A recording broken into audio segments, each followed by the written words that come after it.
मुंबईतील मराठी भाषा भवन उपकेंद्र अद्याप कागदावरच। नवी मुंबईतील ऐरोली इथं प्रस्तावित मराठी भाषा भवन उपकेंद्राचा प्रकल्प गेल्या 5 वर्षापासून रखडल्याचा आरोप करत मनसे आक्रमक झाली आहे। भाषा गौरव दिनाच्या पूर्वसंध्येला तरी राज्य सरकारला जाग येणार का असा सवाल महाराष्ट्र नवनिर्माण सेना मनसेकडून करण्यात आला आहे। मनसे नवी मुंबई शहराध्यक्ष गजानन काळे यांनी संबंधित राखीव भूखंडाला भेट देत निषेध व्यक्त केला। 2021 साली सुमारे 3000 चौरस मीटरचा भूखंड सिडकोकडून राज्य सरकारला देण्यात आला होता, मात्र अद्याप त्या ठिकाणी एकही वीट रचण्यात आलेली नाही अशी खंत त्यांनी व्यक्त केली आहे। मराठी भाषा आणि संस्कृतीचा विकास, संवर्धन व जतन करण्यासाठी हे उपकेंद्र उभारण्यात येणार होते। महाराष्ट्र औद्योगिक विकास महामंडळ MIDC तर्फे इमारत उभारण्याचं नियोजन होतं।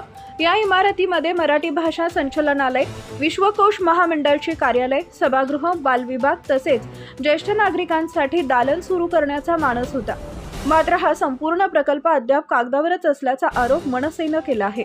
किमान मराठी भाषा गौरव दिनाच्या पूर्वसंध्येला तरी सरकारनं या प्रकल्पाबाबत ठोस निर्णय घ्यावा आणि अधिवेशन संपण्यापूर्वी उपकेंद्राचं उद्घाटन करावे अशी मागणी मनसेनं केली आहे। तसेच विधिमंडळातील आमदारांनीही अधिवेशनात सरकारला याबाबत प्रश्न विचारावेत असं आवाहन करण्यात आलं आहे। अन्यथा लवकरच संबंधित भूखंडावर मनसेकडून प्रतिकात्मक भूमिपूजन करण्यात येईल असा इशाराही देण्यात आला आहे। महाराष्ट्र नवनिर्माण सेनेच्या सहकाऱ्यांसमवेत आमचे उपशहर अध्यक्ष निलेश बांडकेले असतील, शहर सचिव रुपेश कदम असतील, आमचे सहसचिव नितीन लष्कर, सगळेच विभाग अध्यक्ष आणि आमचे मनसेचे नगरसेवक अभिजित देसाई असतील, या सर्व सहकाऱ्यांनी उद्या मराठी भाषा दिवस आहे, आज त्याच्या पूर्वसंध्येला आम्ही इथे आज भेट दिली। सेक्टर 13 ऐरोली येथे मराठी भाषा भवनाच्या उपकेंद्रासाठी 3000 स्क्वेअर मीटरची जागा ज्यावेळी मुख्यमंत्री सन्माननीय उद्धवसाहेब ठाकरे होते त्यावेळी मंजूर झालेली होती। MIDC स्वतः इथे मराठी भाषा भवनाचं उपकेंद्र उभं करणार होतं। काही कारणास्तव सरकार पडलं आणि मुख्यमंत्री एकनाथ शिंदे झाले आणि त्यांचे मराठी भाषा विभागाचे मंत्री आणि त्यावेळेचे MIDCचे मंत्री जे आता त्यांच्याकडे तेच डिपार्टमेंट आहे, यांनी नोव्हेंबर 2022ला या ठिकाणी भेट दिली। पुढच्या 8 दिवसात याचं भूमिपूजन करू असा शब्द आश्वासन त्यांनी प्रसार माध्यमाच्या माध्यमातून महाराष्ट्र सरकारला दिला होता। त्याची आठवण करून द्यायला आज आम्ही परत इथे पाहणी दौरा केलेला आहे। स्वतः इथे कुठल्याही पद्धतीने साधी वीट सुद्धा रचली गेलेली नाही।